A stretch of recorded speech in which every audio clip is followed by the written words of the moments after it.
I'm standing here at the Zhengzhou Museum. Zhengzhou is considered to be the birthplace of Chinese civilization. Let's explore these museum halls and see if we can find the echoes of the past.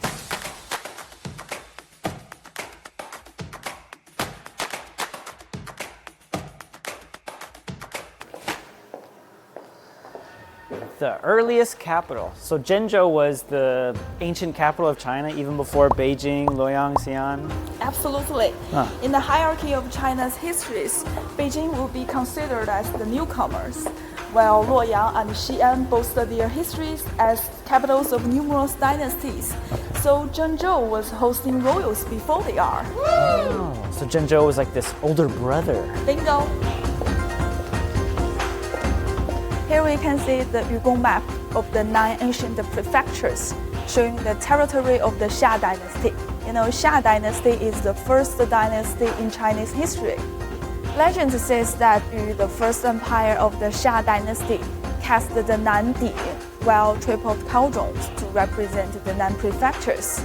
According to research documents, both Yu and Qi established their capitals within what is now present-day Zhengzhou.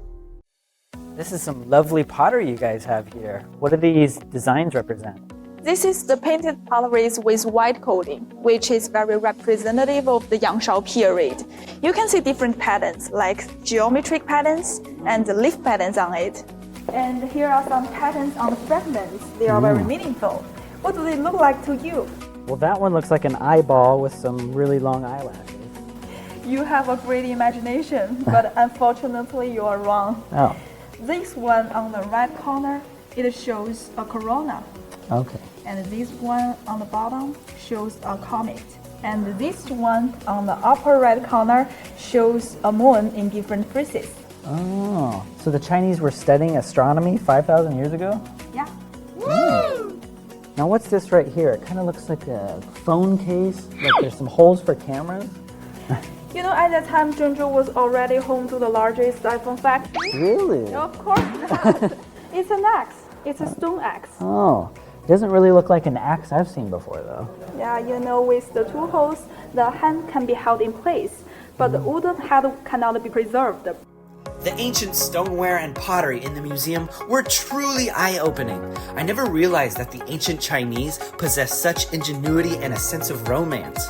However, it was the bronze artifacts that really highlighted the wealth and splendor of this ancient Chinese capital. Wow, this is pretty cool. This is bronzeware, right?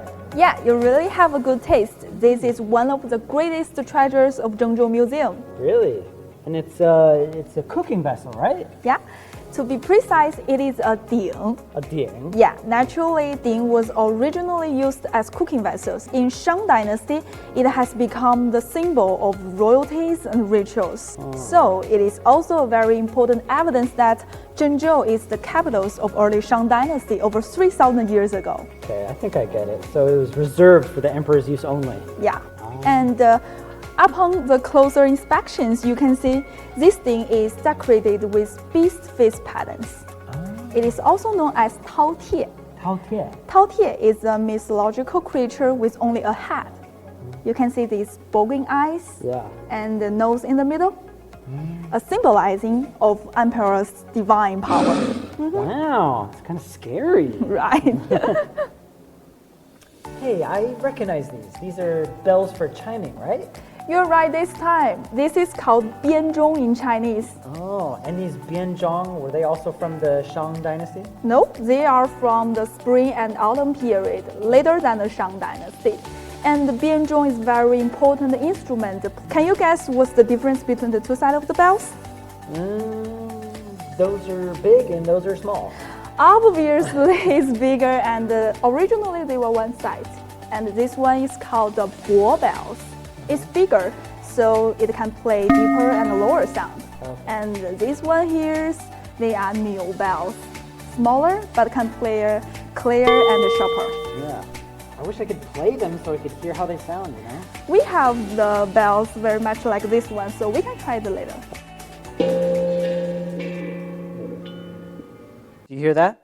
The echoes of the past. Undoubtedly, The Zhengzhou Museum not only houses relics from its primitive days and the era of the capital's glory, but also a wealth of exhibits that reflect local culture nuances, thus celebrating the unique cultural charm of this historic city. The stone carvings of Bodhisattva from the Tang Dynasty, exquisitely crafted to precision, feature dynamic and graceful body curves. You can see she's wearing beautiful clothes and with a flexible body postures, so we also call it the Venus of the East. Beautiful. The porcelain and pottery unearthed in Zhengzhou display the wisdom and unique aesthetic taste of the ancient Chinese people. There is an old saying about these famous drink hills that goes single-colored porcelain wears in and multicolored porcelain wears out. Here we can also experience unique rubbing techniques. 今年是龙年，今天踏的是一条龙。 The dragon is coming to life. Check out my dragon. Shawls, as accessories of traditional Chinese costumes, are not only exquisite, but their patterns also carry auspicious meanings. You can see there is a cat and there is a butterfly. You put them together, we'll get a pronunciation similar to 帽碟 in Chinese, which refers to the elderly people and symbolizing the longevity. If you want to understand the origins of Chinese culture, you should come to this museum. And remember, the objects here, they're not lifeless. They are chapters in the grand story of China.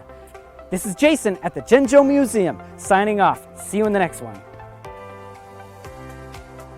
Jason, you forgot your water. What? Isn't this the hanfu you want me to wear?